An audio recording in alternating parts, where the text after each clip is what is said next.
શસ્ત્રનો પ્રહાર નથી કર્યો, ખાલી માત્ર ને માત્ર અર્જુનના સારથી જ બન્યા છે ભગવાન. ભગવાને કઈ બાણ ચલાવ્યો એવો નથી અહીંયા બતાવ્યું. આ કૃષ્ણ છે, આ કૃષ્ણની લીલા છે. પણ કૃષ્ણને જે ઓળખી શકે ને એ કૃષ્ણને પામી જાય. એ પ્રેમ, એ પ્રીત કૃષ્ણ પ્રત્યે હોવી જોઈએ. આ પ્રેમની વાત છે, વિશુદ્ધ પ્રેમની વાત છે. રાધાએ કૃષ્ણ અવિરત પ્રેમ કર્યો, એમની કથા પણ આવવાની છે. રાધાનું તમે આમ ઉલટું કરી નાખો ને તો એ ધારા થાય, અને ધારાનું તમે ઉલટું પાછું કરી નાખો ને તો એ રાધા થાય છે સાહેબ. કૃષ્ણની અવિરત ધારા એ જ કૃષ્ણની અવિરત રાધા છે. વિશુદ્ધ પ્રેમની વાત છે, અત્યારના પ્રેમની વાત નહીં. અત્યારે તો આપણે શરત કરીએ ને, અત્યારે તો હવે જો એંગેજ કરીએ ને તોય કહે છે કે અમારી દીકરી છે ને એ કોઈ દી કે અહીંથી દૂર લેવા જવું હોય તો એ હાલી નથી ગઈ, સ્કૂટી પેલા લઈ દેવી પડશે એંગેજમાં. અને એપલ મોબાઈલ સિવાય તો એ કે એ વાત જ નથી કરતું. આ પ્રેમની વાત નહીં સાહેબ.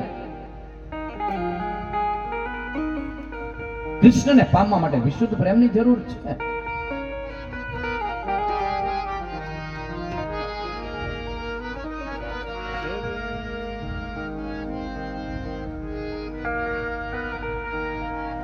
ભગવાન કૃષ્ણ અહીંયા ચોર્ય મંડળની અહીં સ્થાપના કરી. ધન સુખો, મન સુખો, મધુમંગલ. અને હવે કૃષ્ણ ગોકુળની અંદર એમ કહેવાય કે આમ પગભર થઈ ગયા ને, ચાલવા માંડ્યા ને એટલે બધાએ મિત્રોનું એ મંડળ બનાવ્યું. પણ એ ચોર્ય મંડળ યાની કે બધાને ત્યાં ધાડ પાડવાની, પણ કઈ પૈસા લેવા માટે નહીં હો. માખણ ને મિશ્રી જેની મટકી ભરી હોય ને એ નક્કી કરે કે આજે આ ગોપીની આપણે ધાડ પાડવી છે. બીજે દિવસે પાછી વાત થઈ જાય, હવે આજ આ ગોપી ન્યા પાડી છે ને, કાલે હવે બીજી ગોપી ધાડ પાડશે. આવું આખું ગોકુળની અંદર એમ કહેવાય કે ચોર્ય મંડળ ભગવાન કૃષ્ણએ સ્થાપ્યું. માખણ મિશ્રી ઘણાને તો ચોરી તો કરી આવે, ખાઈ આવે, પણ જે માખણ મિશ્રી હતું ને એનું આખું ઘરની અંદર લેપન કરી નાખે. જેમ આપણે ગાય ઓલું છાણ લીપી નાખીએ ને, પેલા ગાયરો કરતા હતા, હવે વીટરી થાય આવી જાય. ઘણી વાર અમારે હવન કુંડ હોય ને તો અમે કુંડ તો બનાવી દઈએ, પછી અમે છોકરીઓને કહીએ ને, અત્યારની યુવાન એને કહેવાય લીપી નાખો. એક દાદા એ અમને ન ફાવે હો. આપણી વૃદ્ધ માતાઓને એ બધું લેપણ સારું ફાવે, લીપી નાખે. અમે કુંડ બનાવી દઈએ, પણ લીપવાનું યજમાન બહેનોને ફાવે. જેવું બહેનોને ફાવે એવું આપણે લીપતા ના ફાવે.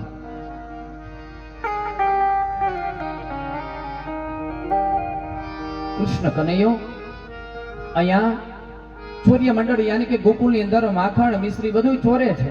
પણ માખણ ને મિશ્રી ખાઈ જાય, પણ આખા ગોકુળની અંદર જેના ઘરની અંદર જાય ને એવી ધાડ પાડે ને તો આખું ઘર આમ કહેવાય રણ મેદાન કરી નાખે. માખણ મિશ્રી તો નીચે જ હોય જમીન ઉપર, અને માખણ મિશ્રીનું સીધું લેપણ. જેમ આપણે છાણ લીપી નાખીએ ને એવું આમ છાણ જેવું કરી નાખે, આખું લેપણ કરી નાખે. દિવસે દિવસે અહીંયા યશોદા મૈયાને ગોપીઓ ફરિયાદ કહે છે કે મૈયા તમારો આવો કૃષ્ણ છે ને, અમારે ત્યાં માખણ મિશ્રી ખાઈ જાય, અમે જેવા પાણી ભરવા બહાર જઈએ ને, બહારથી આમ જે આમ હાકડ દઈને દેવા જઈએ ને ત્યાં પાછા 5-10 મિનિટ માટલી આમ પાણીનું આમ ભરીને આવીએ ને ત્યાં તો આખું રણ મેદાન અમારું હોય. આવી બધી ગોપીઓના ઘરની અંદર તાડ કરે છે કૃષ્ણ.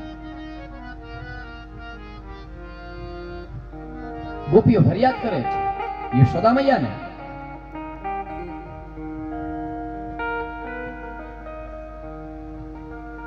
ધીમે ધીમે ગોપીઓ ને કૃષ્ણને આ ચોર્ય મંડળનો ત્રાસ વધ્યો ને, એવાની અંદર એક